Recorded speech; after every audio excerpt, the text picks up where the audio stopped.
Good evening to all. I hope I'm clearly visible.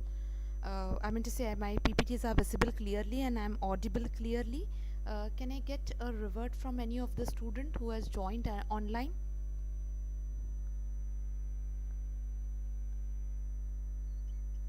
Yes, so I'm just waiting for a revert and then accordingly we will start with the lecture. Okay? Okay. Yes, I hope my voice is clearly visible uh, to every one of you so that I can start with my session and we'll move ahead with this. Uh,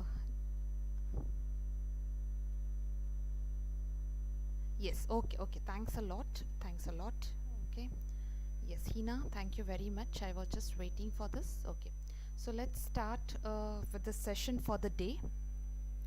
So good evening everyone. Welcome you all to UGC NET 2021 preparation, and the unit which we have taken is higher education system, and we are going to do the topic wise revision, okay, with respect to MCQs. So as you all know that this particular unit has total number of 5 questions, okay, and the total number of marks will be 10 marks for this.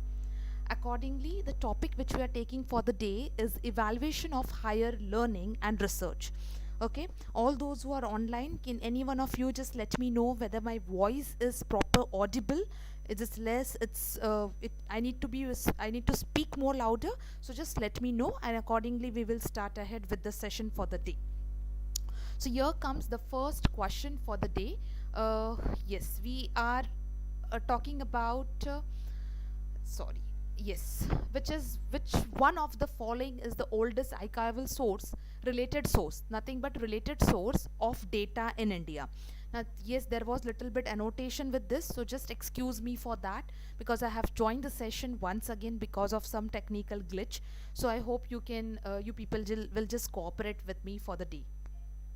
So when we talk about this particular question, which of the following is the oldest related source of data in India? So when we talk about that, the answer is census over here. Now when I talk about this question, okay, let me give you some more extra information with respect to this. Let me make you understand what are the details which you need to keep in mind with respect to this particular question.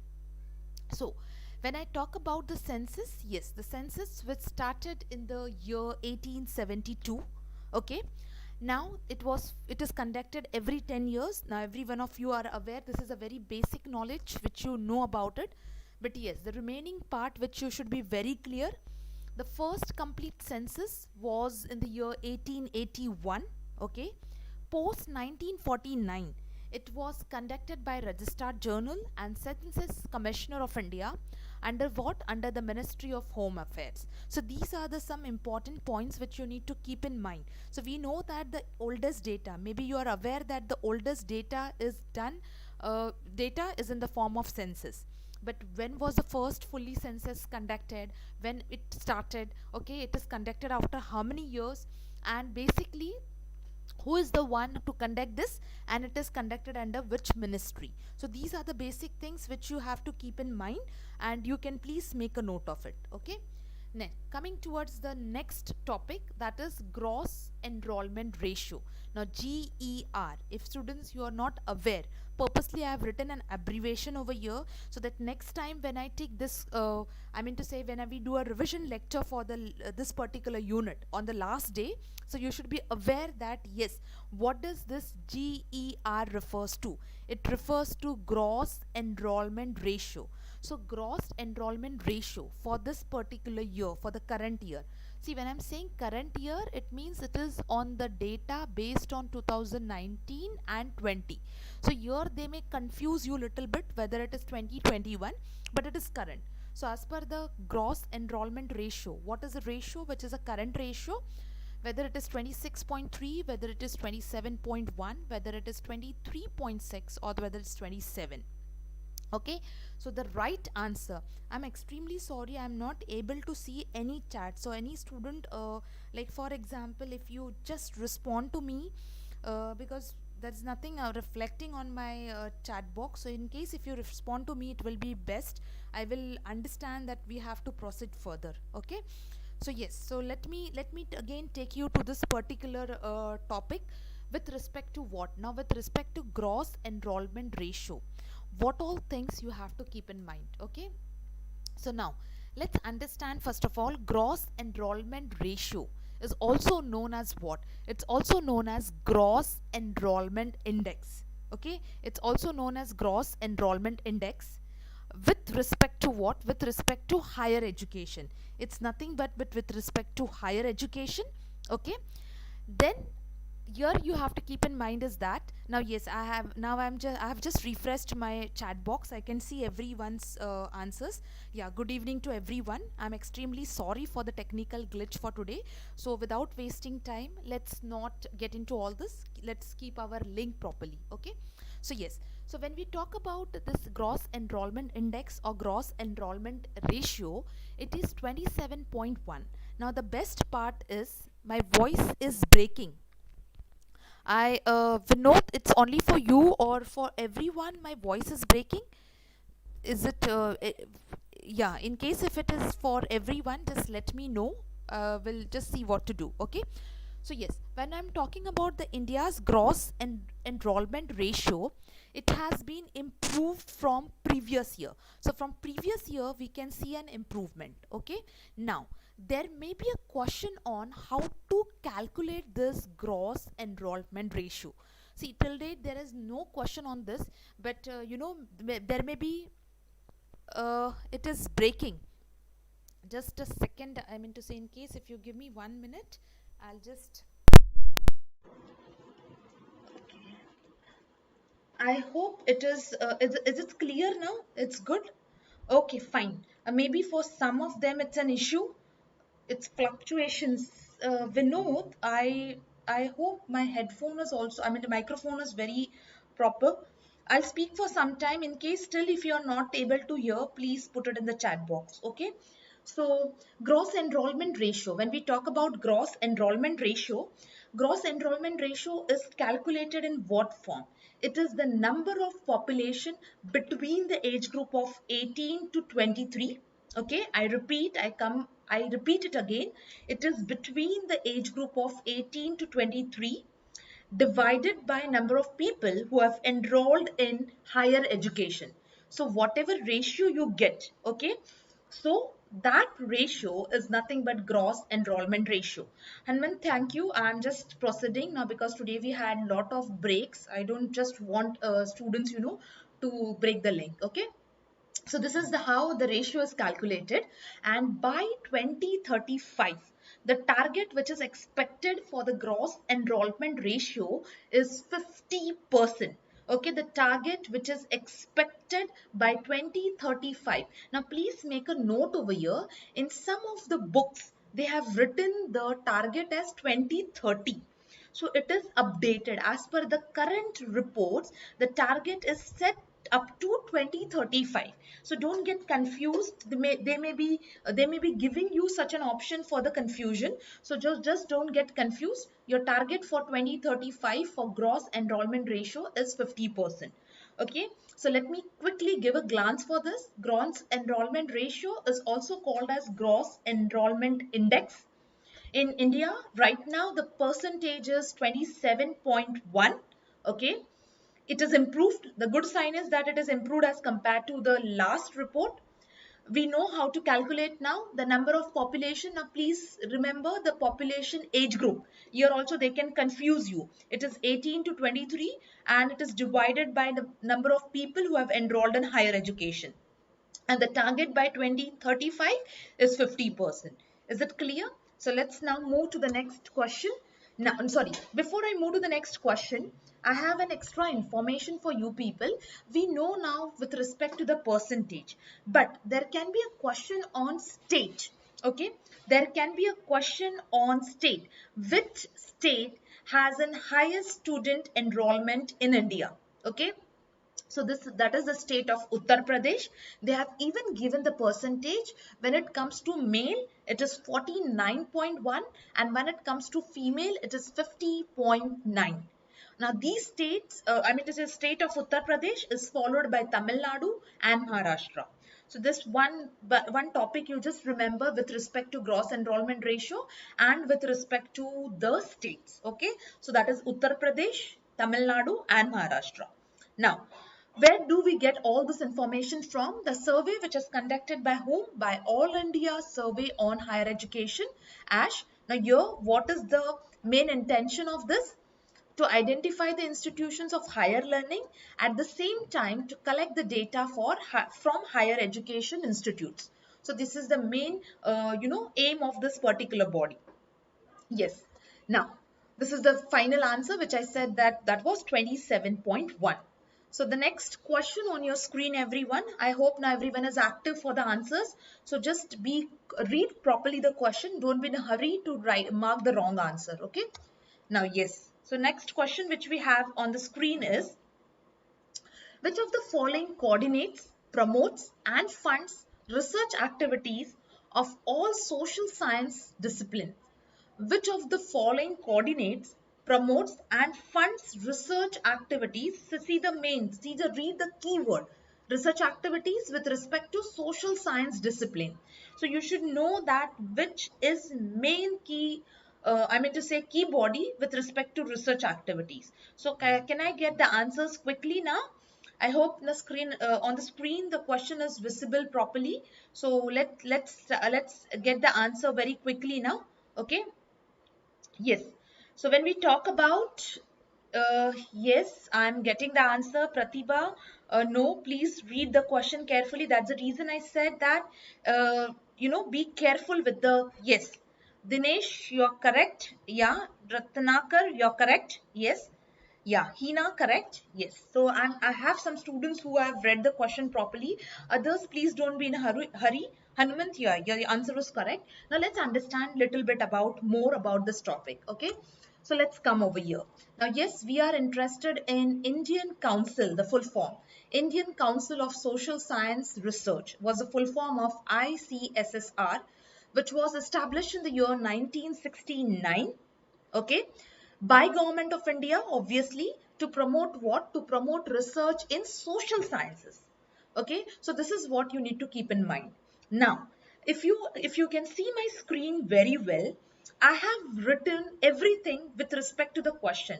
In the questions, we had different options also, but it doesn't mean that when you get the right answer, you leave others.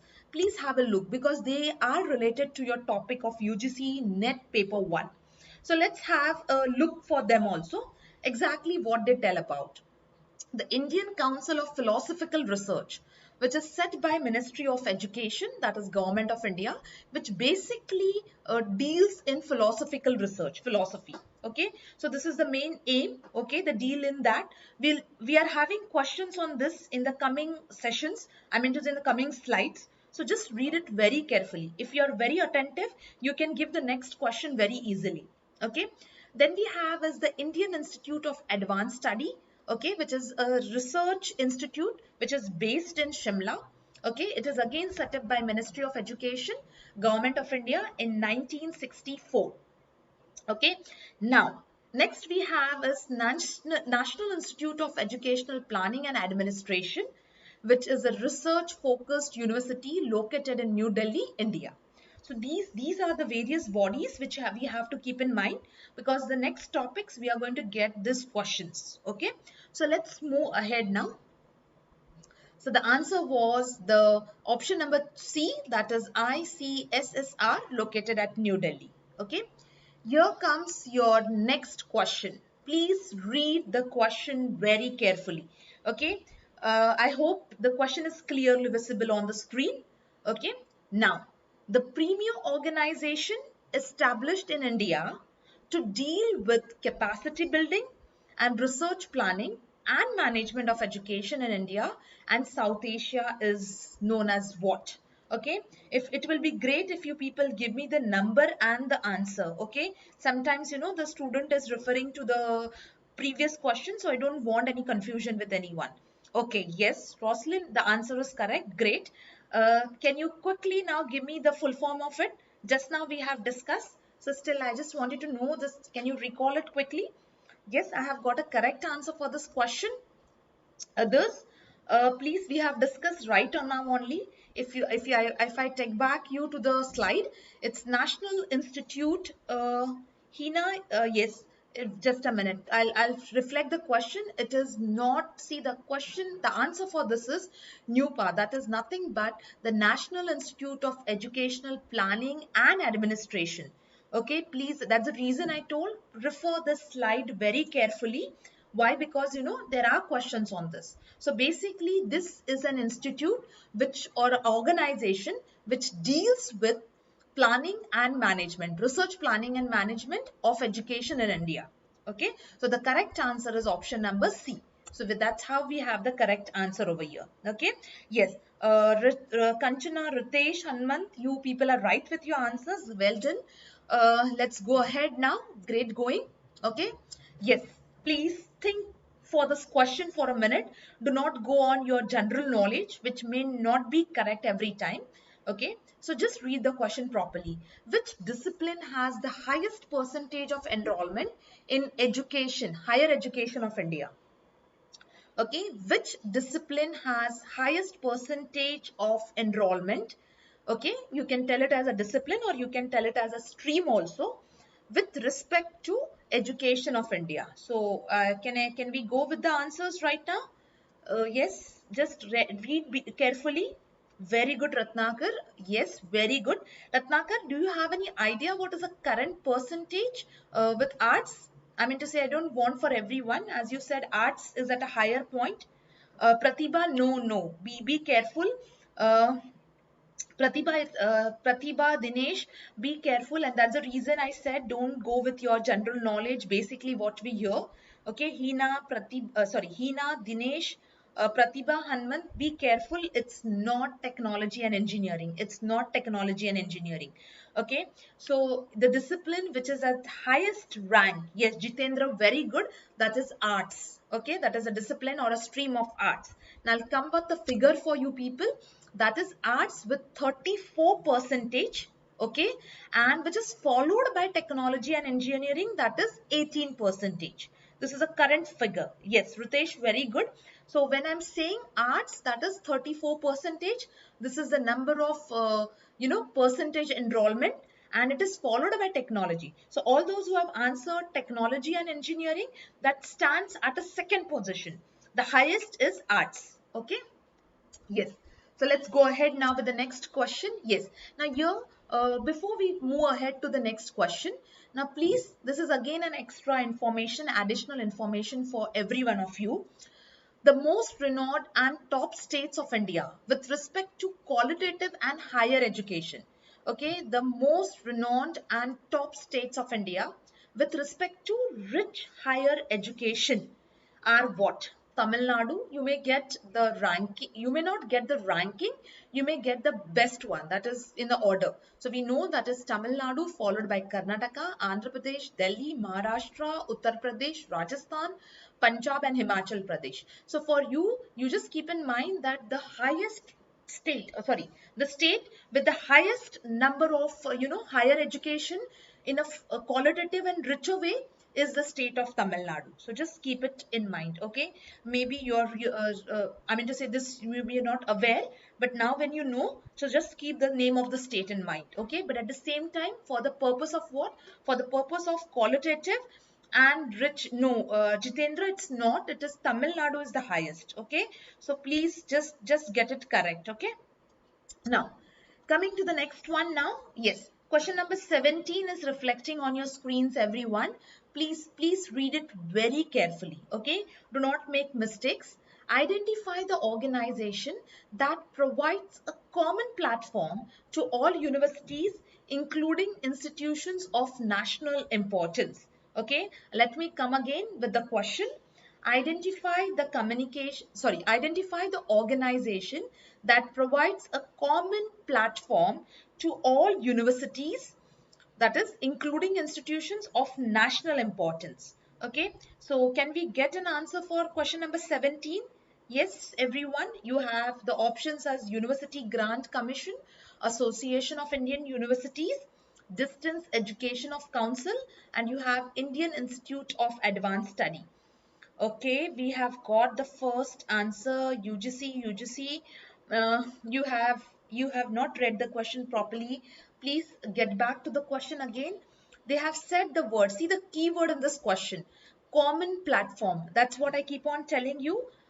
Yes, Dinesh, very good. Okay, Dinesh has given a right answer. Ratnakar, Roslyn, and Hanman, Hina, even in Hina, please refer to the question very well. The keyword is common platform. So the common platform is given by Association of Indian Universities. It's given by Association of Indian Universities. That is your option number B. So let's get a little bit in detail for this question. Okay. Now, the all that is called as the association, okay, Association of Indian Universities, which is a registered body under Societies of Registration Act formed in the year 1860. Okay, the act is 1860 on September 29, 1967.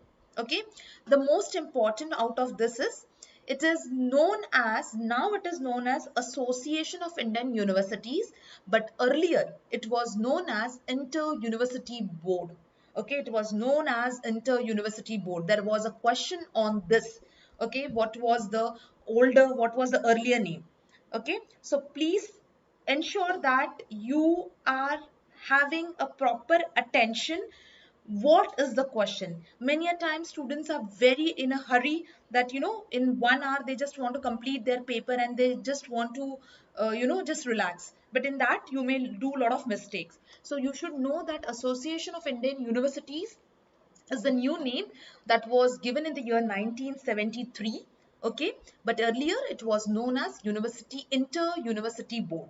I hope it is very clear with everyone. Now, what is it actively engaged with? It is engaged in the growth and development of higher education. Okay, now, apart from Indian universities, it is associated with 13 universities, and the list is given. Now, the list is not for your importance. You just keep the number in mind, and the names for your additional knowledge you can keep in mind. Okay, but ensure that you know the basic things. Okay, you know what it is called, what is in which year it was renamed, what was an older name, okay, what is the purpose, and how many universities it is associated with. So it is associated with 13 universities from the different countries in the world. Okay, yes. Now, yes, today we do not have, today I have not taken very detailed questions on any commission. The reason is that I wanted to give you an idea of all the commissions. Prasa, I am sorry, extremely sorry. I don't know in which connection you're talking the answer for. If it is last question, the correct answer actually was B.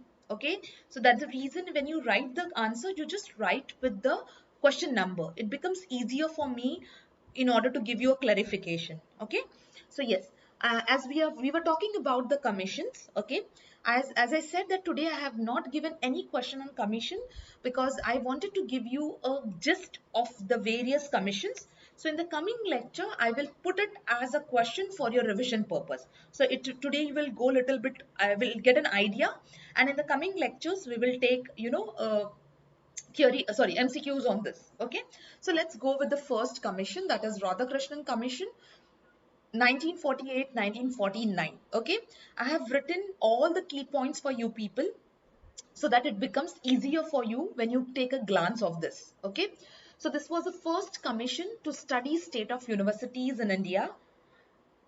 Yeah. Roslyn, thank you. Yes. Prasa, yes, you're right. It was arts. If the question was related to disciplines, it was arts. Okay. So let's now concentrate on the commissions because ideally students find it very difficult to go through this. There is a lot amount of theory. So I have just taken out some notes for you which are important, which are highlighted one, and you can have, you don't have that fear factor when you study commissions. Okay. Yes. So Radhakrishnan Commission, I'm starting once again, which was started in the year 1948-49. Basically, this was the first commission to study the state of universities in India after independence. Okay. It is also known as, now this is very, very important. See, I didn't highlight any important point because I have given you main points. In that also, if I highlight the points, you people will not read anything. That is a basic tendency of students. So please ensure that you, whatever points are there, you're reading all the points very well from examination point of view, from your exam point of view. Okay. So it's basically about university. It is called as, it is also known as University Education Commission. It's highlighted part. Suggestions and improvement to suit present requirements of the country. So basically, when it was formed in that time, okay, uh, uh, I will just take your questions, everyone. Just let me complete this commission and I will take your questions. Okay. I now want you to concentrate on this. It's an important part. You definitely get an answer question from this commissions. Okay.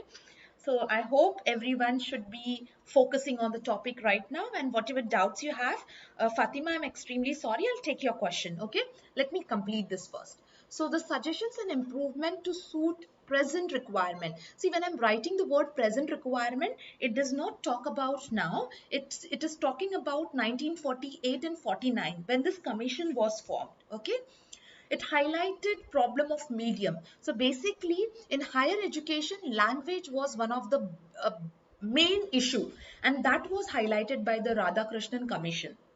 Okay, so this was the one commission which we have done. Okay, coming to the second one, Secondary Education Commission, that is also called as Mudaliar Commission, which was formed in the year 23rd September 1952 by Dr. Lakshman Swami Mudaliar, the Vice Chancellor of Madras University then. Okay. Now, this particular commission was reorganization and improvement with reference to secondary education, but in relation to what? In relation to primary and higher education. So they wanted to create a link between all the three. Okay, but their main reference was secondary education. Next, Kothari Commission. So when we talk about Kothari Commission, so basically Kothari Commission, which was started or formed in the year 1964, that is 14th of July, and it was operative from 2nd of October 1964. Okay, it consisted of 14 members. Dr. D.S. Kothari was appointed as chairman, and that's the reason it got its name as Kothari Commission. Now, it submitted. Now, see, this is very, very important. This was the commission which has submitted the volume. Yes, it means a very huge document that was of 700 pages with reference to all the changes and reformation. Reformation, you can tell as a transformation in the field of education. So that was done by Kothari Commission. Okay, though old, but yet it has maintained the freshness, and basically it is called as Bibles for teacher. So this is again very important. In case if you get any question on this, you should be able to recall that it is Kothari Commission. Okay, the next is Ram Murthy Review Commission, which was basically formed to review National Education Policy of 1986. We are going to study the new one also. Exclusive lecture I'll take for the new policy.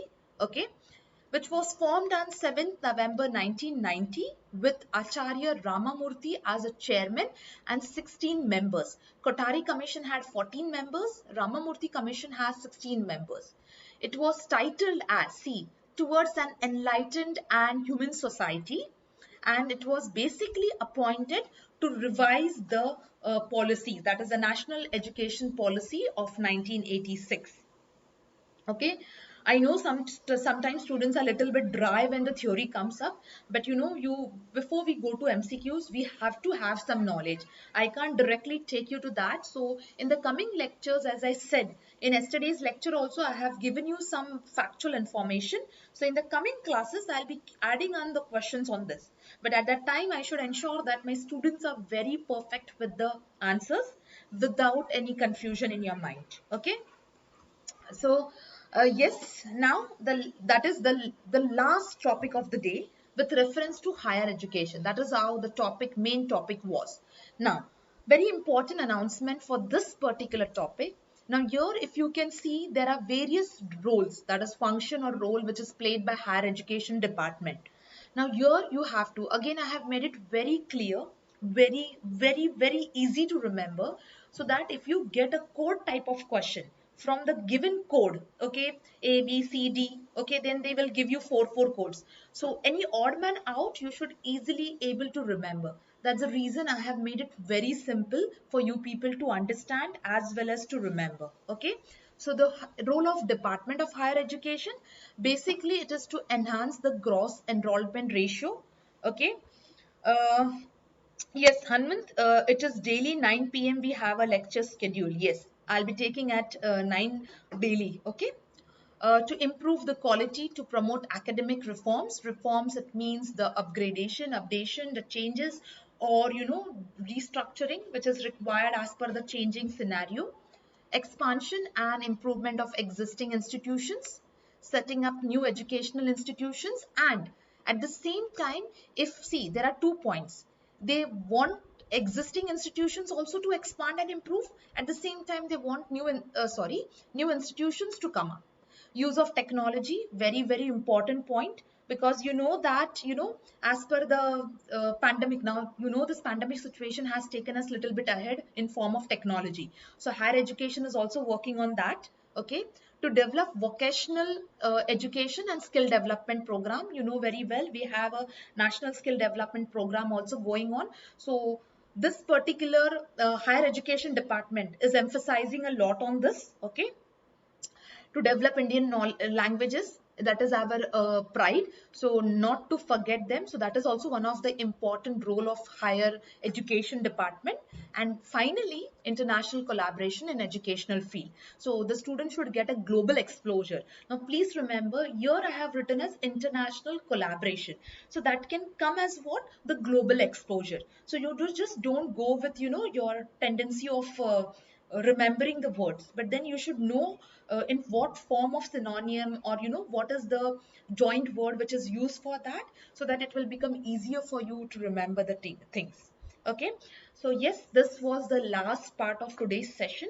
Once again, I'm extremely sorry, the class is scheduled every day at 9, but there was some technical glitch. That's the reason I have to end the session and start once again. But all thanks to you students, those who have joined again.